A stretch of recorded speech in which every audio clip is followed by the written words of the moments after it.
Muy buenas tardes, queridos amigos. Bienvenidos a Vladimir a la Una.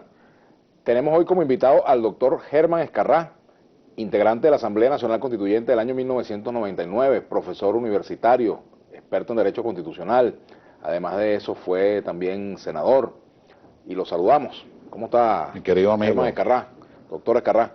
Nuestra etiqueta en el día de hoy, Escarrá en Vladimir a la Una, para sus comentarios y preguntas. Bueno, estos son días donde se discute mucho en torno a la Constitución, en torno a la manera como se interpreta la Constitución, si está vigente, si no está vigente la Constitución, si se está violando, si no se está violando. Se discute sobre el rol de los poderes, la Asamblea Nacional, existe o no existe Asamblea Nacional, son efectivos o no son efectivos sus actos. Está el Tribunal Supremo de Justicia atribuyéndose competencias por encima de lo que señala la Constitución en su interpretación. Preguntas que mucha gente se hace, doctor Escarrá. Y para eso lo invitamos, para que usted nos aclare el panorama desde su punto de vista. Gracias, mi apreciado constituyente. También formaste parte de esa asamblea y están recogidos en muchas de las actas constituyentes tus muy buenas intervenciones, como te lo he comentado en otras oportunidades. La verdad es que estamos en un momento farragoso, difícil, complejo, controvertido, donde se hace necesario rescatar la serenidad y un sentido pedagógico. Comencemos entonces por lo más debatido, discutido o polemizado, el tema del presupuesto nacional, el presidente de la República, la Asamblea Nacional y sus competencias. Lo primero que hay que decir es que esa es una competencia de la Asamblea Nacional, no solamente el aprobar, debatir y aprobar el presupuesto nacional. También es una obligación del presidente de la República presentar el presupuesto nacional ante el órgano parlamentario. ¿Qué ocurrió? Se produce una situación con 3 diputados, se impugna la elección de estos diputados en la sala electoral del Tribunal Supremo de Justicia. Esta sala electoral toma una medida, todavía no ha resuelto el fondo, sino que toma una medida que los abogados llamamos cautelar innominada, una medida de suspensión. No puede incorporarse hasta que no se resuelva el tema de fondo por el que ha sido impugnada esa elección. El Parlamento decide desconocer, no cumplir, desacatar esa decisión más 2 decisiones adicionales de la sala electoral. Cuando esto ocurre, la sala electoral le dice: mire, usted está entrando en un vicio de nulidad. Usted no puede juramentar a quienes están suspendidos hasta tanto no se produzca el término del juicio con las garantías pues establecidas en la Constitución, en las leyes y en los tratados internacionales. Bueno, no fue así. En un acto, pues, digamos, muy estruendoso desde el punto de vista verbal, se produce la juramentación de los 3 diputados y, por supuesto, ahí aparece un pronunciamiento de la Sala Constitucional muy delicado, porque dice: mire, usted está desacatando sentencias del Tribunal Supremo de Justicia.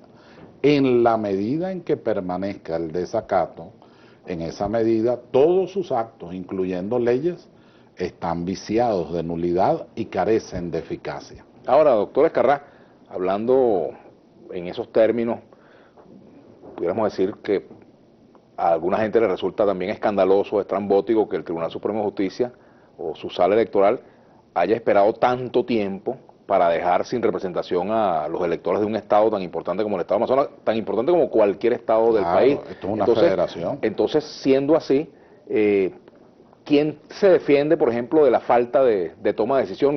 ¿Quién puede defender los derechos de los electores del estado de Amazonas cuando se le da la espalda a su angustia frente a esto? Te hablo como abogado en este momento. No la apreciación política, sino la apreciación jurídica. Hay un concepto, el impulso procesal, que depende fundamentalmente de quien ha sido impugnado y de sus abogados.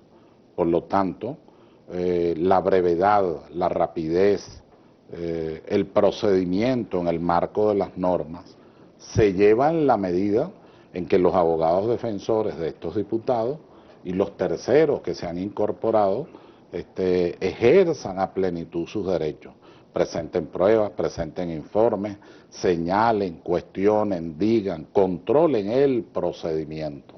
Pero usted sabe que el retardo procesal es un mal endémico en Venezuela. Ay, sí, ciertamente, a pesar del esfuerzo que hicimos ahí en la Constitución, tú lo sabes, para el respeto de lo que sería una justicia oportuna. Hay quien dice que si no hay justicia oportuna no hay justicia. Ahí colocamos una serie de normas, pero esas normas hay que hacerlas valer en un juicio. Acuérdate que un juicio donde hay una controversia de partes está regido no solo por la Constitución, sino por garantías judiciales. Ahora, fíjese, aquí hay un tema de carácter jurídico, ¿verdad?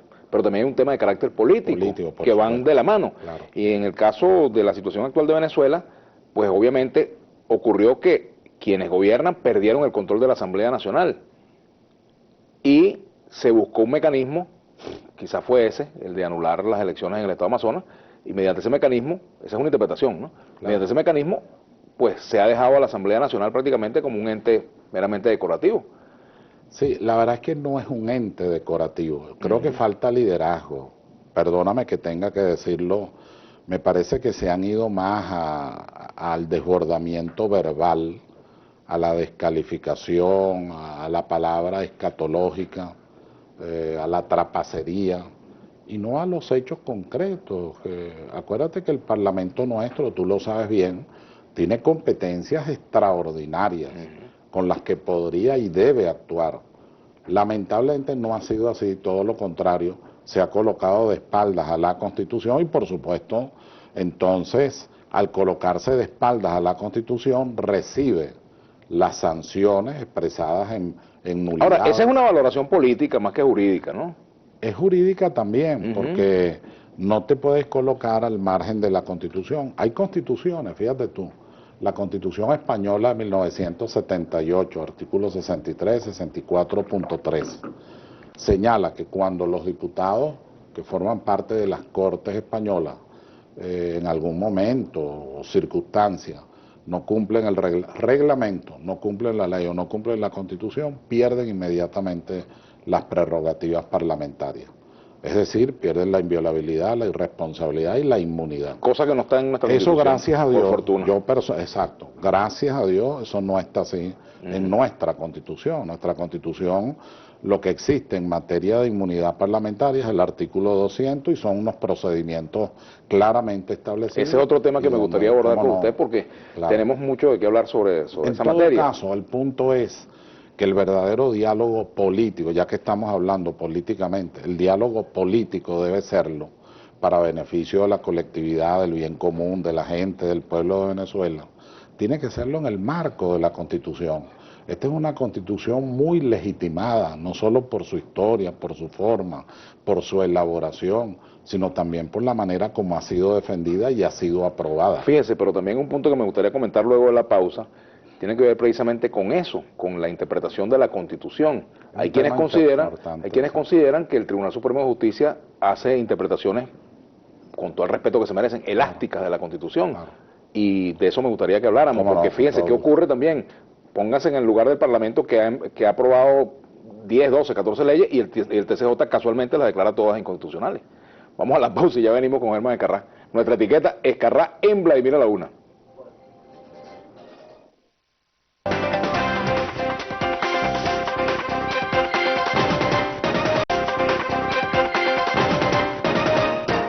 Bueno, continuamos acá en Vladimir la Una con el doctor Germán Escarrá.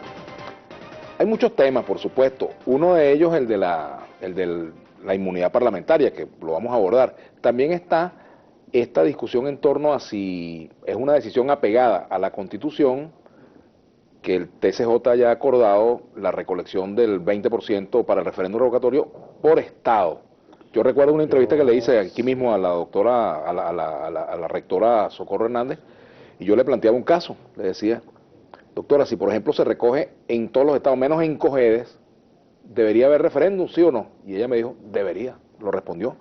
Sí, yo comenté eso en este mismo canal hace 2, 3 semanas aproximadamente, que yo tenía mis dudas, no en cuanto al tema federal, de que pudiera plantearse el 20% por cada estado. Ese no está en la Constitución. Sí, ese no era, porque en la Constitución la verdad es que no dice Lo que dice es la jurisdicción que corresponda, entonces no define. La jurisdicción es Venezuela, Sí, porque es todo el país. no define, tú sabes que puede haber varias jurisdicciones.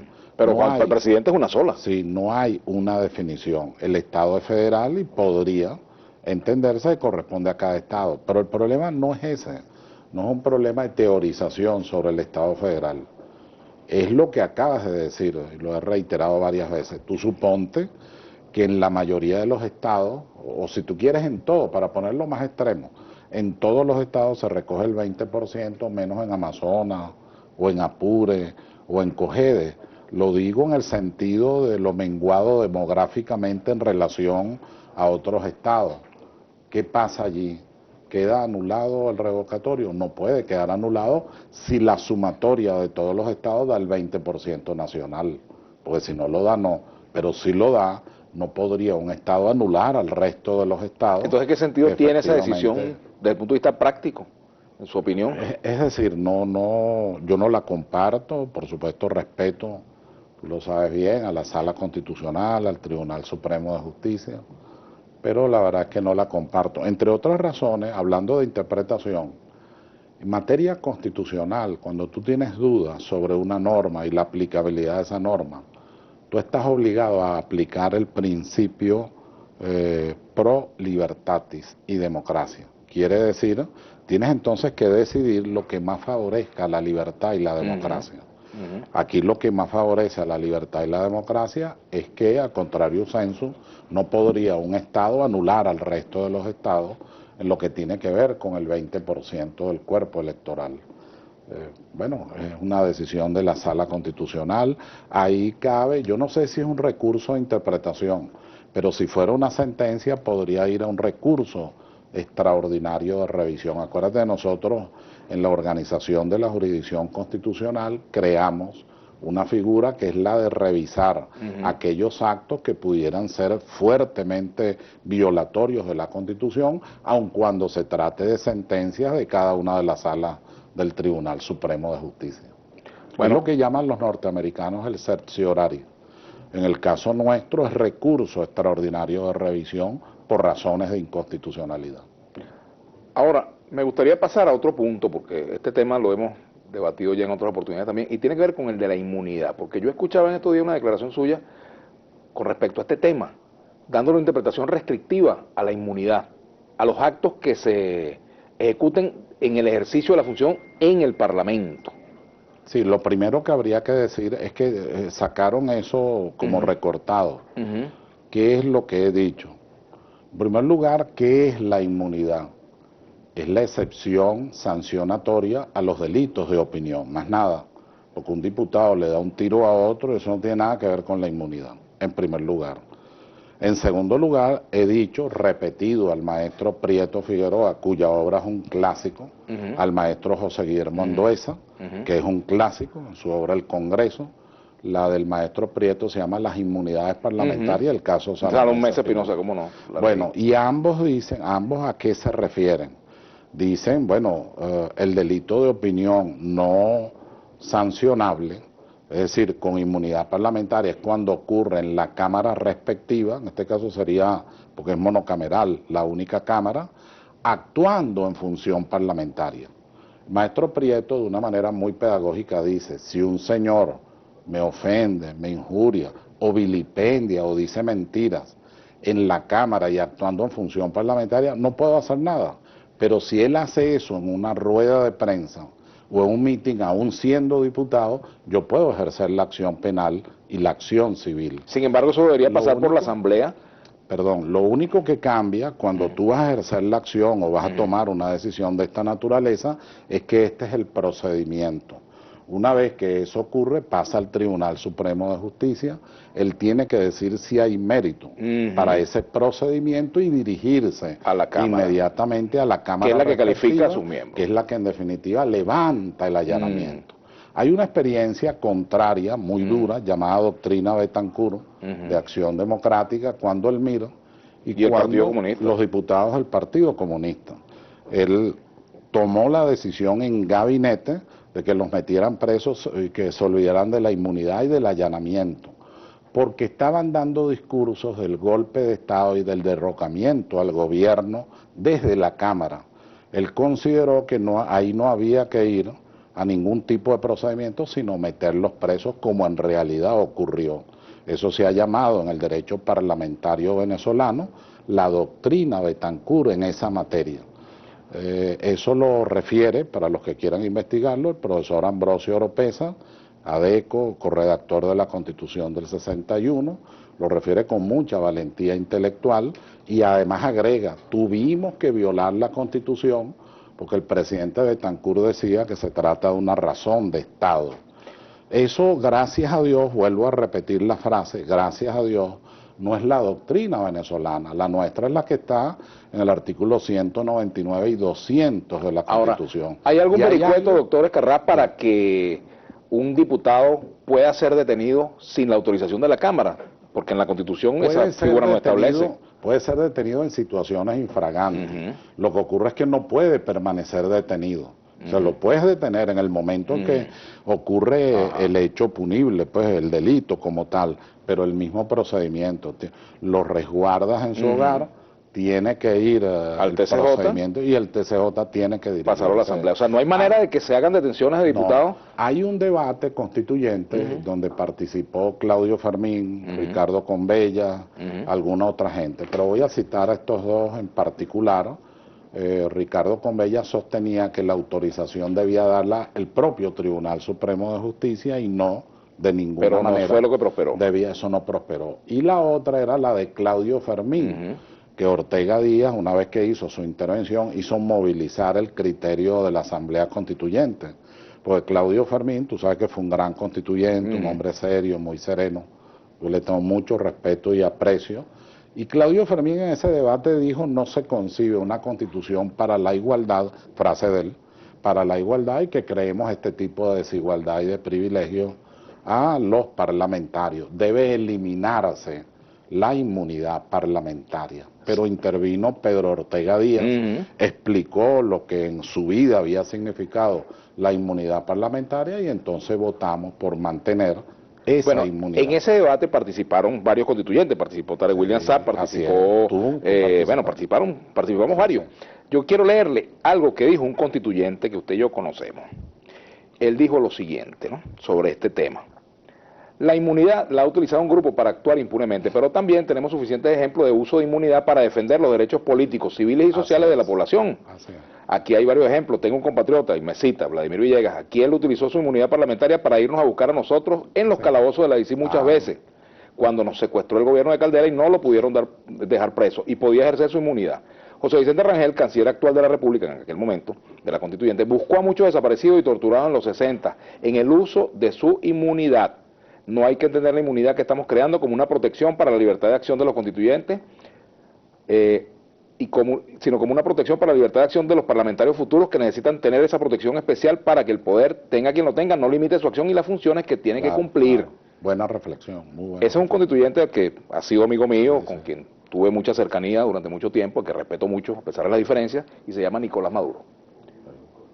Entonces, lo cito precisamente porque creo que es interesante ver si esto está ocurriendo, si los parlamentarios hoy tienen esa misma libertad de acción. Por ejemplo, los diputados hoy pueden ir a visitar a un preso político en el SEBIN, pueden hacerlo, pueden no hacerlo.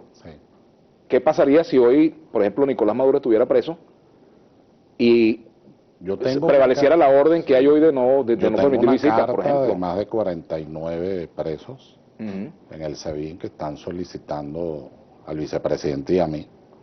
A mí por miembro de la Comisión de la Verdad, no por ninguna otra razón. Y al vicepresidente una visita al SEBIN. Y esa visita hay que hacerla.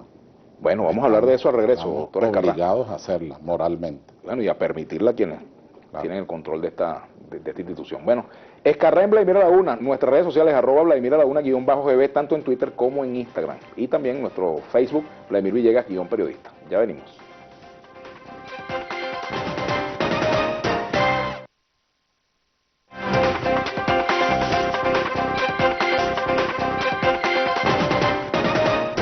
Bueno, continuamos acá en Vladimir Laguna con el doctor Germán Escarrá. Escarrá en Vladimir Laguna, nuestra etiqueta para sus comentarios. Comentarios, preguntas, opiniones. Leo algunos comentarios muy subidos de tono de manera irrespetuosa, que yo no comparto eso ni con el doctor Escarrá ni con cualquier otro invitado. O sea, me parece que esas cosas no deben hacerlo, así que vamos a limitarnos pues a las preguntas, a las opiniones. Eso lo pido para todos nuestros invitados acá.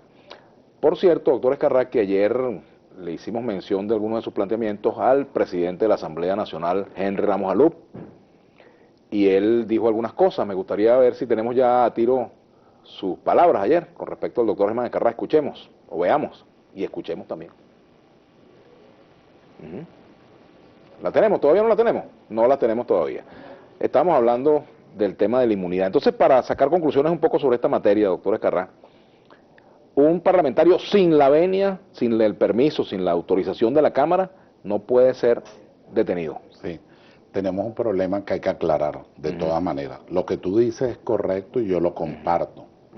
El asunto está cómo armonizar eso con la sentencia de la Sala Constitucional que dice que todos los actos de la Asamblea Nacional, mientras esté en situación de inconstitucionalidad, de contumacia, de rebeldía, de desacato a la sentencia del Tribunal Supremo de Justicia, dice que mientras esté en esa situación todos sus actos son nulos. La pregunta sería, pedagógica, académica, ¿sería entonces nulo el acto autorizatorio o no autorizatorio para que se produzca el juicio contra un diputado? O sea, ¿cuál sería la respuesta que habría que dar en ese entonces? ¿Qué cree usted?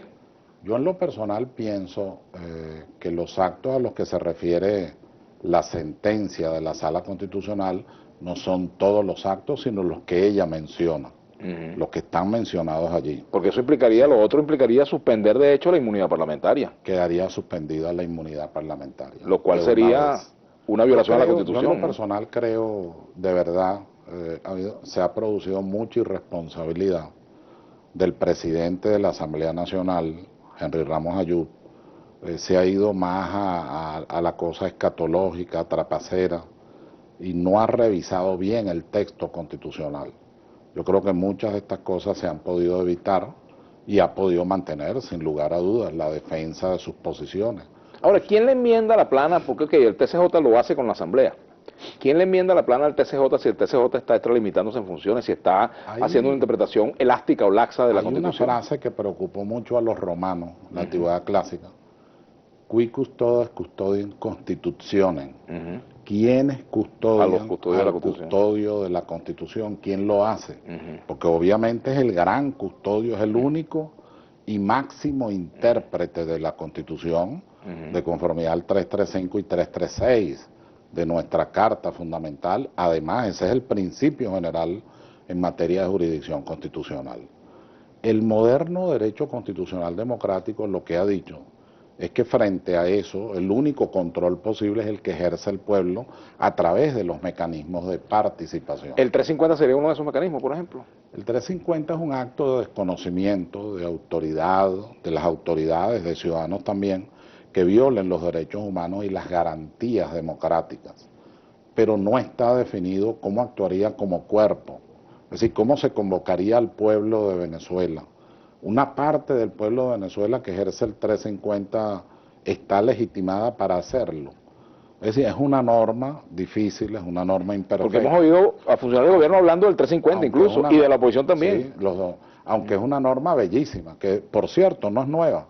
Está en el artículo 181 de nuestra Carta Madre, la de 1811, está en la Carta Magna Libertatum de los ingleses, está en la Carta de Connecticut, en una de las constituciones más hermosas, antes de la Constitución Confederal de los Estados Unidos, está en las 3 constituciones de la Revolución Francesa, en la Declaración de los Derechos del Hombre y del Ciudadano, porque al final es el derecho de resistencia, el derecho de rebelión que trataron muy bien los doctores de Chuquisaca para poder alimentar el proceso de la independencia de toda Hispanoamérica en el orden ideológico, me refiero. Ahora sí tenemos la imagen de lo que ayer decía Henry Ramos Alup. Escuchemos. Restituir el orden infringido. ¿Cuál es la lucha nuestra? Nosotros no estamos diciendo ni que haya un golpe de Estado. Es más, estamos denunciando como autogolpe lo que está haciendo el gobierno. Nosotros lo que queremos es que todo lo contrario, que se respete la Constitución. Esta no es la parte. Hay una norma del No. Código Penal, Ajá. hay una norma del Pero Código esta no es Penal. lo que queríamos Está mostrar. bien, pero hay una norma del Código Penal que casualmente se refiere a los atentados a la Constitución. Hay una sanción, hay una pena, solo que estamos coexistiendo y qué bueno que sea así en un marco de tolerancia, en un marco de comprensión democrática de la disidencia, aún de la más radical como esa, poco babosa en el orden de la palabra y de los contenidos, pero en definitiva lo que cuenta no es eso, lo que cuenta es la coexistencia de los poderes, el desarrollo de la democracia, el Estado constitucional de derecho y que le demos paz, felicidad, justicia al pueblo de Venezuela. ¿Es constitucional que la Asamblea Nacional no conozca del presupuesto? ¿Cómo hace, por ejemplo, el Tribunal Supremo de Justicia para atender todo lo que son requerimientos propios de la discusión de presupuesto, créditos adicionales, evaluación de partida por partida? ¿Tiene capacidad, cualidad para hacerlo? Acuérdate, la sentencia señala, sin menoscabar, dice, sin menoscabar las competencias y atribuciones del Poder Ciudadano. Es decir, lo que tiene que ver con delitos, irregularidades, Ministerio Público. Lo que tiene que ver con todo el sistema contralor del presupuesto, Contraloría General de la República. Lo que tiene que ver con garantías de los derechos humanos, el Defensor del Pueblo. Y lo que tiene que ver con los elementos éticos de aplicabilidad de ese presupuesto, el Consejo Moral Republicano. O sea, de tal manera que no es solo el Tribunal Supremo de Justicia, es Tribunal Supremo de Justicia con el Poder Ciudadano. Una pregunta para un sí o un no con respecto a ese tema, doctor Ezcarrá. Claro. ¿Queda, de hecho, inhabilitada la Asamblea Nacional con esa decisión? No, de ninguna manera. De ninguna manera. De hecho, ellos participan, están integrados, las comisiones están funcionando. Lo que ocurre es que hay un ámbito de juridicidad donde se pronunció la Sala Constitucional y donde dice, mientras usted no resuelva su situación de inconstitucionalidad, mientras usted se mantenga en desacato a la sentencia, entonces usted debe entender que al estar al margen de la Constitución, de ninguna manera usted podría tomar algunas decisiones que no sean aquellas viciadas en nulidad, hay que decirlo, como son las leyes, como son los actos parlamentarios sin forma de ley, entre otros. Pero el funcionamiento de la Asamblea, su remuneración, sus intervenciones, el debate y el control político persisten. Además, me parece muy bien que eso ocurra en el ámbito de la pluralidad de las ideas. Para una respuesta breve, vamos a colocar el video de lo que dijo ayer Henry Ramos Alú. Ahora sí, lo tenemos. Convocarlo o efectuarlo. El doctor Germán Ezcarrá, constituyente como este servidor, ha dicho que hay tres posibilidades pues de darle viabilidad constitucional a que el presupuesto se presente en el TCJ. Uno, decreto de emergencia económica. Dos, el artículo 333 de la Constitución. Y tercero, la omisión legislativa. ¿Qué no le respondo? A Ezcarrá no le respondo. Ni le pregunto nada porque es impreguntable. Yo te iba a decir qué pregunta le querías tú dejar para mañana, porque mañana no le pregunto nada. Impreguntable. Impreguntable. Él te ha retado un debate. Oh, por favor. Que me llame al jefe, yo no voy a discutir con él. Que me llame a su jefe, al que le paga para discutir con el jefe. Voy a discutir con él. Bueno, Henry, ¿qué dice el doctor Germán Ezcarrá? La sabiduría popular dice, todo ladrón juzga por su condición. Él es un ladrón, él lo sabe.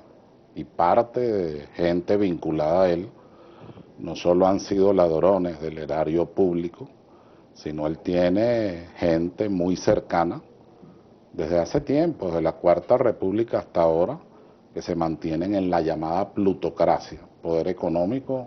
Maestro Duverger determina el poder político. ¿Hay pruebas de que él sea un ladrón, como usted lo dice? Bueno, hay investigaciones, hay pruebas, hay declaraciones, hay testimonios. O sea, basta leer la historia reciente de Venezuela.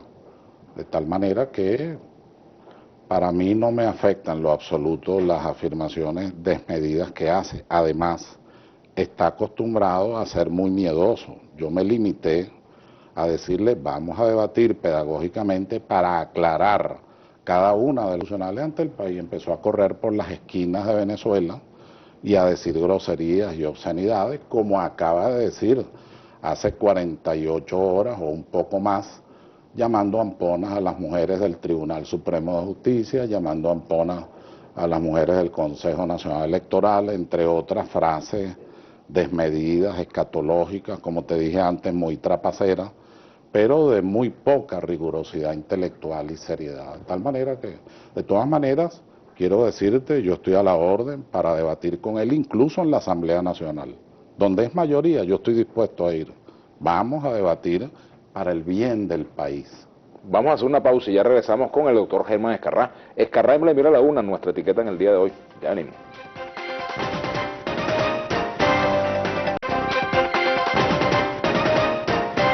Bueno, aquí vamos a comenzar a leer la participación de la audiencia. Radelco dice, no entiendo cómo permites que en tu programa el invitado de turno llame ladrón a tus otros invitados y tú como si nada deberías defender la integridad de tus invitados.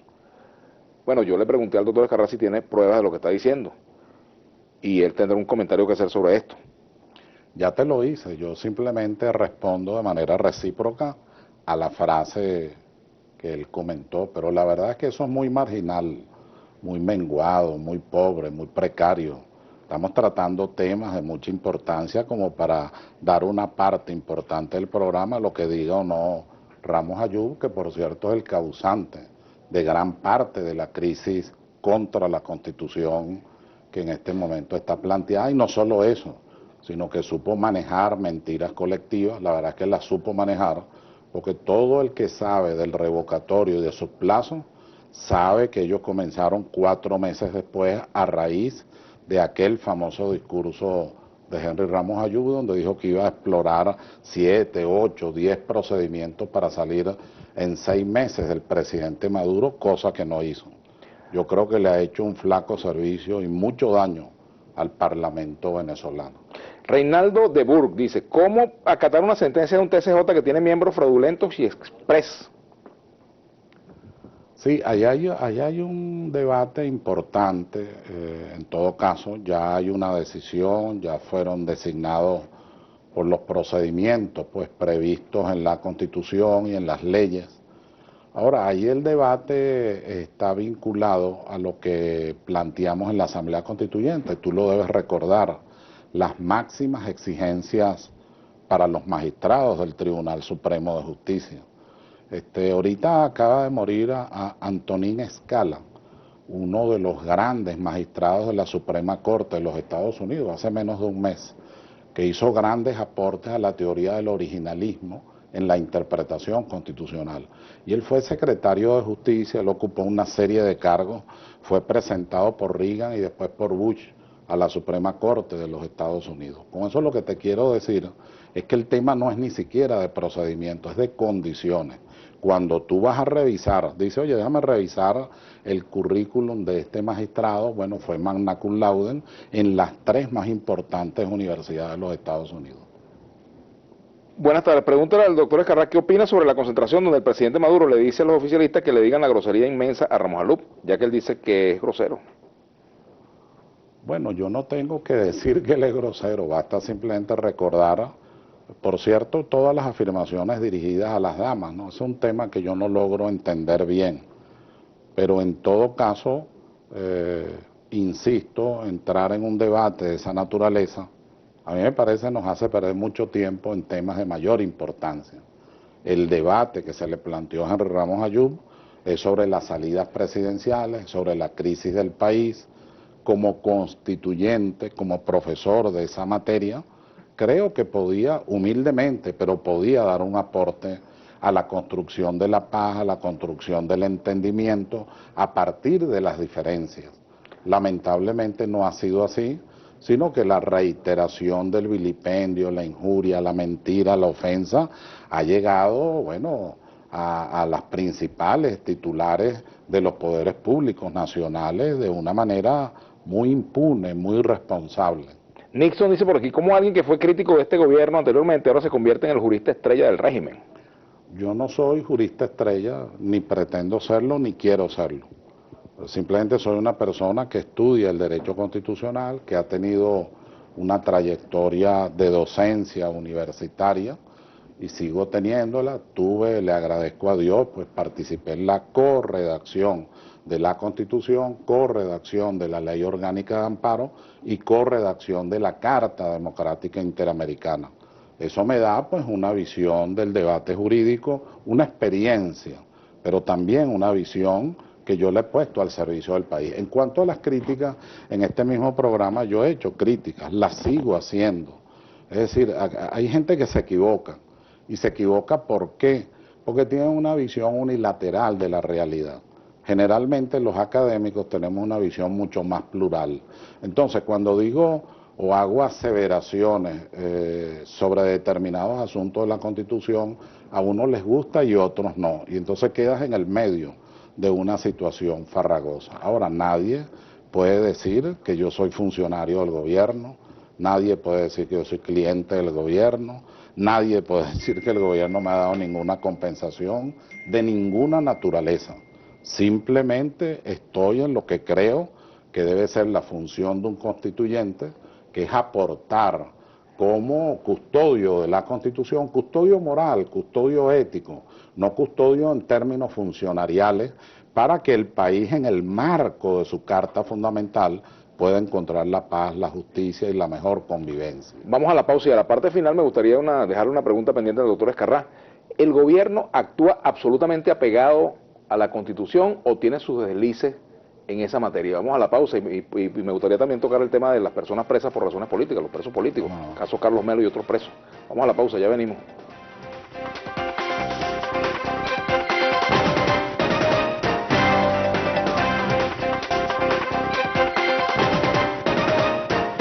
Bueno, continuamos con Germán Ezcarrá. Germán Ezcarrá, hay un punto que dejamos pendiente, tiene que ver con el apego o no del gobierno, respuesta breve por favor, a la Constitución y el caso de las personas detenidas por razones políticas, personas que incluso, bueno, caso por ejemplo el de Carlos Melo, que me han insistido pues en que lo comente porque tiene ya casi 60 días preso a pesar de que hay una orden de darle libertad a confiadores, ¿no? Sí. La medida cautelar. Sí, es que en realidad no era un delito. Bueno, lo que te iba a comentar en relación al primer punto, ¿no? No siempre actúa la gobernabilidad bolivariana en el marco de la Constitución. A veces pasa que se toman medidas, yo he estado en desacuerdo con varias de ellas. Te voy a dar un ejemplo, acaba de ocurrir.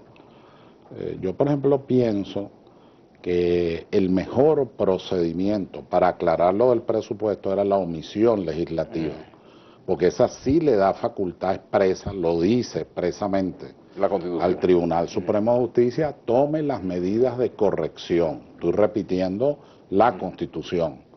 Sin embargo, fue otra vía, que fue la de aclarar una sentencia, ampliarla, etcétera. Esa es una vía que no me parece lo suficientemente sólida como para un tema tan delicado como es el tema de la situación del Parlamento de inconstitucionalidad, pero a la vez de presentar el presupuesto ante el Tribunal Supremo de Justicia y no ante la Asamblea. Eso debió ser más cuidadoso, debió ser más elaborado, entre otros aspectos. De tal manera que no siempre hay una actividad totalmente ceñida a la Constitución. A veces hay, como la palabra tuya fue deslices, a veces hay deslices, hay situaciones, yo no sé si como violaciones, ¿no? Yo no sé si como producto de la orientación o el asesoramiento. A mí me tocó una cosa que me dolió, te lo tengo que decir, porque fue ante un amigo mío, embajador, vicepresidente de una gran figuración nacional en el Panteón Nacional, y él se para y dice en aquel acto solemne y nacional en cadena, que bueno, que la Constitución preveía la abolición de la Asamblea Nacional, y yo tuve que pararme con todo el dolor a la amistad y decirle, oye, no, estás equivocado. La Constitución no prevé eso, lo que prevé es un sistema que se llama de disolución, que no es otra cosa que adelantar elecciones. Pero tiene sus supuestos bien específicos. De conformidad al artículo 240 de la Constitución, tendría que ocurrir 3 votos de censura que acarreen la remoción del vicepresidente para que nazca la facultad presidencial de convocar nuevamente elecciones. Como nos queda poco tiempo, me gustaría la última parte del planteamiento que le hice con respecto a las personas detenidas por razones políticas. Tengo que decirte que voy a hacerlo con toda la objetividad posible, que me sea posible, porque me los amigos míos, de hace muchísimos años, no de ahora, muchísimos años. Tengo desde que yo era senador, creo que él era diputado, y mucho antes de eso, ¿no? O sea, no menos de más de 20 años, una gran amistad.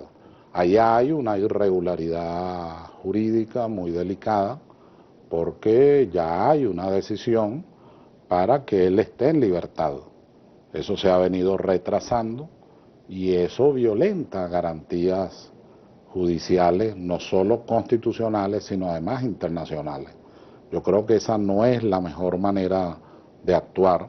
Yo creo que hay que actuar apegado a la ley, apegado a la Constitución y con un gran sentido de humanidad. ¿Actúa apegada a la Constitución la policía política aquí en Venezuela, doctor Escarrá?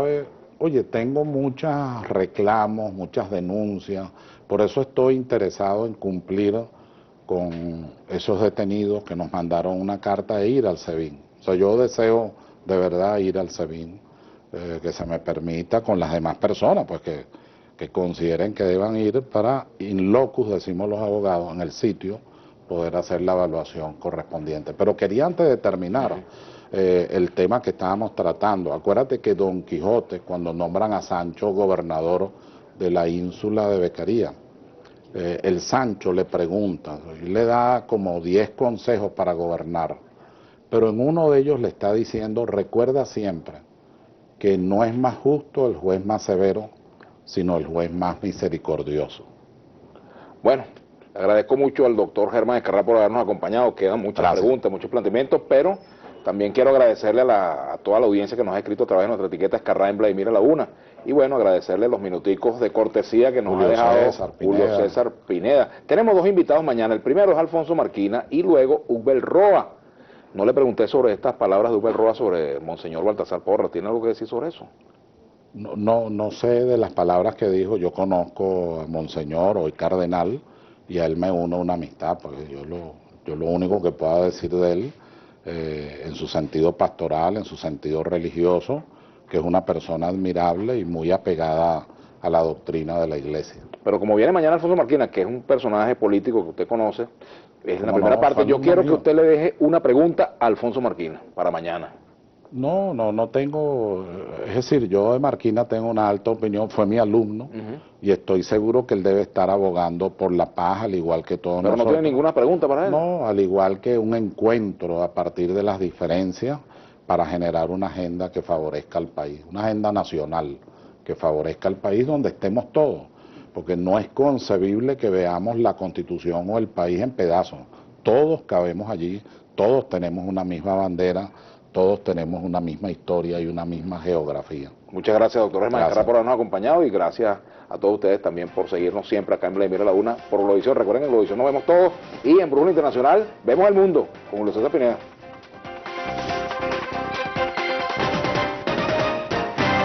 Seguro la vitalicia, vital para ti, vital para